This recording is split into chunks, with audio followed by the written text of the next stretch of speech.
আমি যখন থেকে জ্ঞান বুদ্ধি হয়েছে আমি দেখেছি উনি সবসময় আমাকে আমাদের পুরা বাসায় আমরা ছয় ভাই বোনকে আমি সবসময় দেখেছি যে উনি ইসলামের যে আসল বেসিক যে মূল্যবোধগুলো নামাজ রোজা হজ জাকাত এগুলোর ব্যাপারে উনি সবসময় তাড়না করতেন।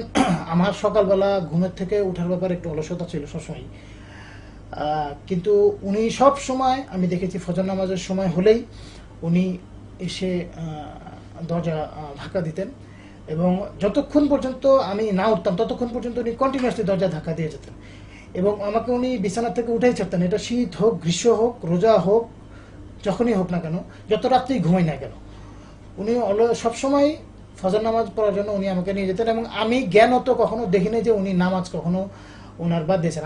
আমার মনে আছে উনি একবার ভয়ানক অসুস্থ ছিলেন, উনি আইসিইউতে ছিলেন ইবনে সিনায়, এবং আমি সারা রাত্রি ওনার পাশে ছিলাম। উনি নিউমোনিয়া আক্রান্ত ছিলেন। ওই অবস্থাও আমি ওনাকে নামাজ পড়তে দেখেছি, ইশারায় বসে হামাগুড়ি মানে আধা শোয়া অবস্থায় তিনি বেডে শুয়ে তিনি নামাজ আদায় করেছেন এবং আমাদেরকে সবসময় বলতেন যে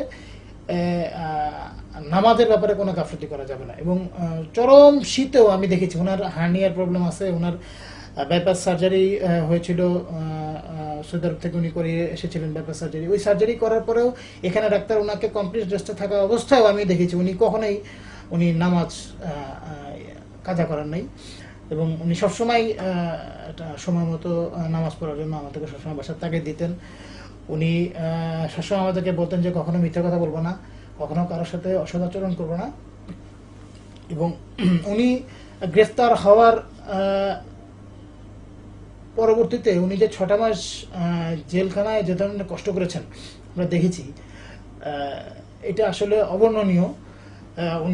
আমরা দেখেছি যে আমি শুনেছি ওনার কাছে যে উনি নাকি ফ্লোরে ওনাকে তখন শুইতে হতো, উনি তখন কোনো ধরনের কম্বল এবং কাঁথা ছাড়াই ওনার দীর্ঘদিন ধরে ঘুমিয়েছেন।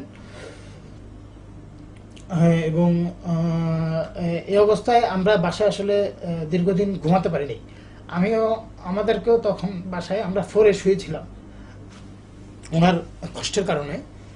তো এটা আসলে আমাদের জন্য খুবই পীড়াদায়ক আর কি, যে ওনার মতো একজন সৎ, ওনার মতো দুনিয়ার সমস্ত সহায় সম্পদ যিনি কবজা করতে পারতেন, যিনি করায়ত্ত করতে পারতেন, যিনি দুনিয়ার সমস্ত শখ সুখ সম্ভোগ যিনি নিজের করতে পারতেন, তিনি তার মতো একজন সৎলোক আজকে যে ধরনের কলঙ্কজনক অপরাধে তাকে শাস্তি দেওয়া হয়েছে, ধর্ষণের মতো অভিযোগ যেখানে তার বিরুদ্ধে আনা হয়েছে, এটা আসলে আমাদের জন্য অত্যন্ত কষ্টদায়ক, অত্যন্ত পীড়াদায়ক। আমরা ফ্যামিলির পক্ষ থেকে আজকে জানাতে চাই যে শুধুমাত্র ওনার গ্রেফতারি আমাদের জন্য কষ্টদায়ক হয়ে আসে নাই, পরবর্তীতে আমাদের ফ্যামিলির জন্য আমাকে জেলে যেতে হয়েছে। পুলিশ অন্যায়ভাবে আমাদেরকে কোর্ট থেকে গ্রেফতার করেছিল। আমার মাকে 6 মাস আগে গ্রেফতার করে তারা পুলিশ, আমাদের অ্যাপার্টমেন্ট থেকে বিনা বিচারে তাকে নিয়ে যায় এবং কোনো ধরনের অভিযোগ ছাড়াই তাকে রিমান্ডে নিয়ে জেলে পাঠিয়ে দেয় এবং দীর্ঘ প্রায় 20-25 দিন তিনি জেলে ছিলেন। আমি প্রায় দীর্ঘ 20 দিনের মতো জেলে ছিলাম। আমাদের বিরুদ্ধে পুলিশ যে সমস্ত অভিযোগগুলো এনেছিল তার কোনোটাই তারা প্রমাণ করতে পারে নাই। পরে আদালত আমাদেরকে বেকসুরভাবে খালাস দিতে বাধ্য হয়।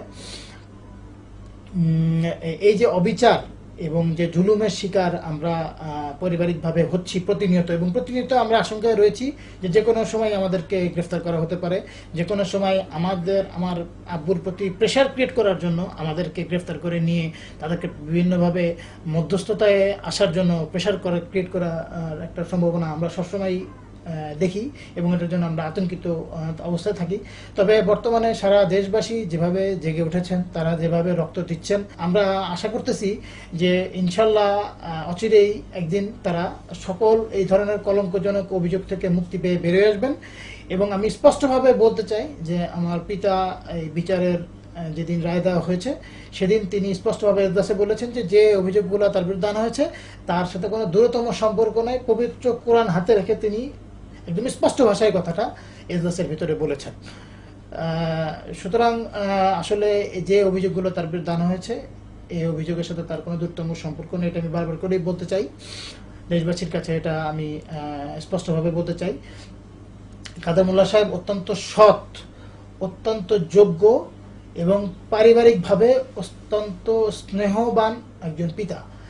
তিনি আমাদেরকে যে আদর এবং স্নেহ দিয়ে মানুষ করেছেন, যদিও তিনি বিভিন্ন সংগঠনের কার্যক্রমের কারণে দেশের বিভিন্ন জায়গায় ইসলামী আন্দোলনকে সফল করার প্রয়াসে তিনি যে আমাদেরকে এভাবে সময় দিতে পারেন না বাসায়, বাট যতটুকু তিনি দিয়েছেন তাতে আমরা গর্বিত যে আব্দুল কাদের মোল্লার মতো একজন লোক আমার পিতা। ওই ছিপগুলো দিয়ে মাছ ধরতে খুব পছন্দ করতেন। উনি ঢাকার বাইরে গেলে পরে উনি মাছ ধরতেন। আমার মনে আছে উনি দীর্ঘ সময় মাছের পিছনে উনি ব্যয় করেছেন, মাছ ধরার পিছনে। এবং উনি যখন মাছ ধরতেন ওনার যে একাগ্রতা আমি দেখেছি, এবং উনি বিভিন্নভাবে আমাদেরকে শিখাতেন যে এভাবে মাছ ধরলে পরে মাছ ছিপে আসবে, এভাবে মাছ ধরলে পরে মাছটা ওই খাবারটা খাবে। এটা আমার বেশ খুব ভালো মতো মনে পড়ে। ওনার সাথে নৌকা চড়ে আমি মাছ ধরেছি, মাছ ধরার আমার খুব নেশা ছিল। এছাড়া উনি সবসময় নিজের কাজ নিজে করতেন। আমি দেখেছি যে লুঙ্গি পর্যন্ত ছিঁড়ে গেলে পরে উনি নিজে সেলাই করতেন, সেটা উনি অন্য কাউকে দিতেন না। ওনার জামা কাপড় উনি নিজে ইস্ত্রি করতেন, ওনার যাবতীয় কাপড় উনি নিজে ধুইতেন। এই স্মৃতিগুলো আমার খুব মনে পড়ে। আমি অসংখ্যবার ওনাকে দেখেছি যে সামান্য একটু দাগ লেগে গেছে, ওই কাপড় উনি নিজে ধুবেন। আমরা অনেকভাবে ওনাকে বলেছি যে দেন আমার কাছে দেন, আমি আপনার কাপড় ধুই দিই। উনি কখনোই আমার হাতে দেন নাই। উনি সবসময় বলতেন যে কাজ যত ক্ষুদ্রই হোক না কেন, কাজ যত বড়ই হোক না কেন, এটা কিন্তু তোমার নিজেকেই করতে হবে, নিজের কাজ নিজেকে করতে হবে। উনি কাজের মানুষ দিয়ে কাজ করানো খুব অপছন্দ করতেন। এছাড়াও উনি যখন গ্রামের বাড়িতে যেতেন আমি দেখছি উনি মাছ ধরার বিভিন্ন জিনিসপত্র নিজেই ঠিকঠাক করতেন। আমাদেরকে বলতেন যে আসো এটা ধরো ওইটা ধরো। উনি খেলাধুলা খুব পছন্দ করতেন।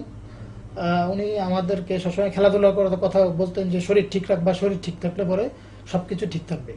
উনি পড়াশোনার দিকেও খুব জোর দিতেন। উনি খুব ভালো ইংলিশ বলতে পারতেন। ওনার হাতের লেখা হচ্ছিল খুবই চমৎকার।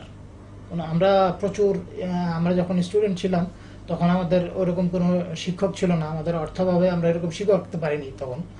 আমি যখন স্টুডেন্ট ছিলাম তখন উনি আমাদেরকে অনেক সাহায্য করেছেন। বিভিন্ন সময় অঙ্ক, ইংরেজি এগুলো উনি আমাদেরকে দেখা দিতেন, বিভিন্ন ইংরেজিতে ট্রান্সলেশন উনি করাই দিতেন। এছাড়া আমরা প্রায় গাড়িতে করে যখন আমরা গ্রামের বাড়ি যেতাম তখন উনি বিভিন্ন ধরনের ছাত্র জীবনের উনি গল্প বলতেন। বিভিন্ন ধরনের ওনার জীবনের বিভিন্ন কৌতুককর অংশ উনি খুবই সুন্দর করে বলতে পারতেন, যেটা শুনতে খুবই আমাদের কাছে খুব ভালো লাগতো। আমরা প্রায় ওনাকে বলতাম যে অমুক ঘটনা বলেন, তমুক ঘটনা বলেন। উনি খুবই সুন্দর করে সাজিয়ে বলতেন। আজকে আমার মেয়ে আছে, আমার বোনেরও মেয়ে হয়েছে, আমার আর এক বোনেরও ছেলে হয়েছে ওনার জেলে থাকা অবস্থায়। কিন্তু উনি আজকে তাদেরকে কোলে নিতে পারছেন না এবং তাদেরকে ঠিকমতো উনি আদর স্নেহ করতে পারছেন না। এই জিনিসটা আমাদেরকে খুব পীড়া দেয়। এই একটা কষ্টই আমাদের মাঝে মধ্যে মনে হয়। এছাড়া উনি যে জেলে রয়েছেন, ওনার বিরুদ্ধে যে সমস্ত অভিযোগের কারণে উনি আজকে জেলে রয়েছেন, কষ্ট করছেন, এগুলোর জন্য আমাদের কোনো দুঃখ নাই।